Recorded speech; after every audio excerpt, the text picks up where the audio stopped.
This is a bronze statue and memorial to Brownie, the town dog.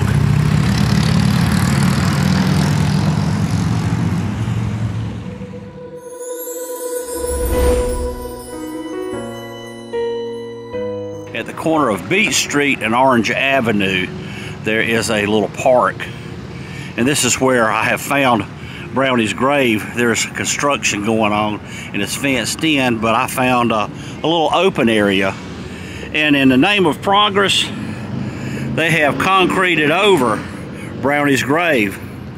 This is where Brownie is buried, right under this smooth stone. Brownie, the town dog, 1939 to 1954. Her epitaph is very simple: a good dog.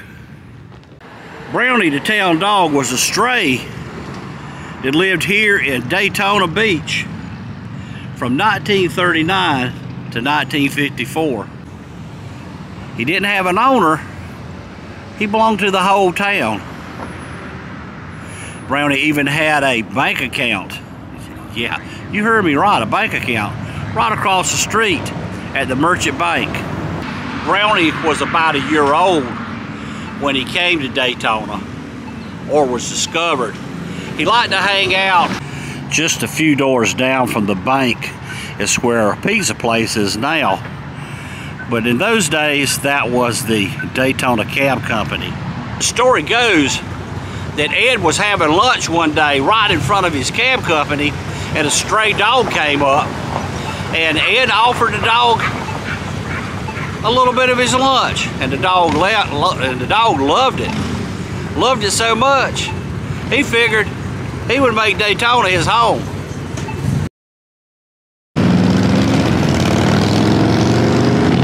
They say that Brownie resembled a lab, but they wasn't sure if he was full-blooded or not.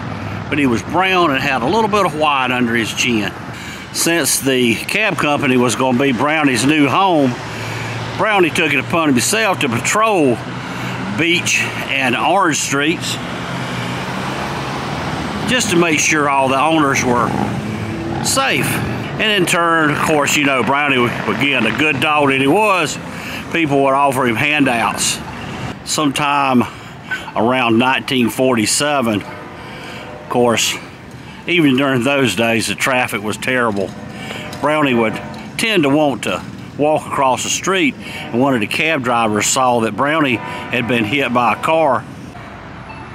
He quickly scooped Brownie up and put him in his car and took him to the vet.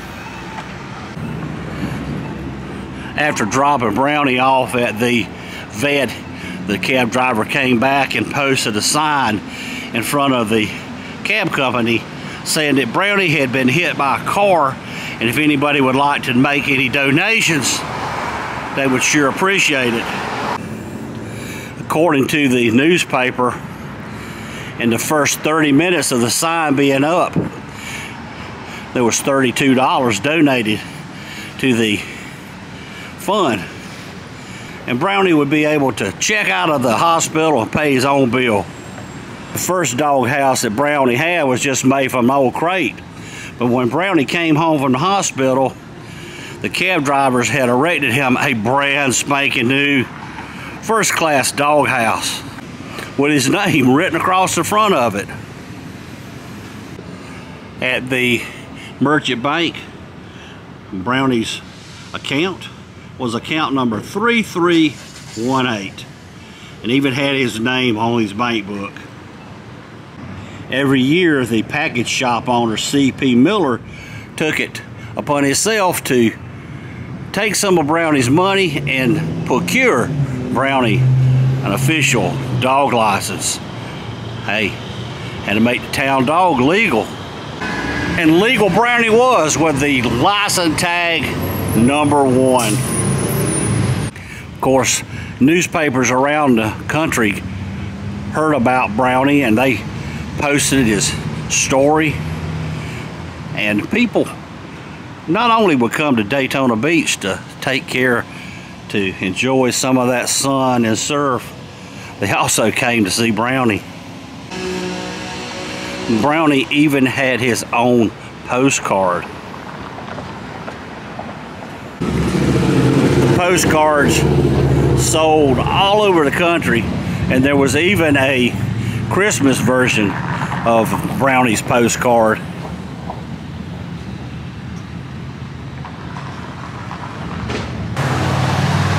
Brownie had heartworms, and he had like 14 treatments, but he seemed to do well. But as with a lot of dogs that are loved and cared for, age always does them in. Brownie died of old age in October 1954. Many tourists sent letters of condolence. Brownie's bank account in Florida held enough money to construct a casket and purchase a headstone. The city of Daytona Beach provided him with the final resting place at Riverfront Park on Beach Street, across from the bank.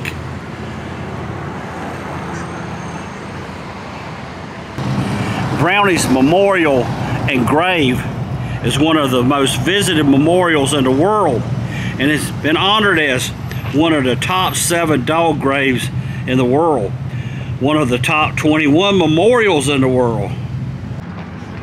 75 friends attended Brownie's funeral. 4 pallbearers laid him to rest. There wasn't a single dry eye as Mayor Jack Tam gave the eulogy. Brownie was indeed a good dog, the mayor said. Well, I hope you have enjoyed this short little story of Brownie, a good dog. If you did, be sure to give me a big old thumbs up. Be sure to share this video with your family and friends. But until next time, y'all have a good day.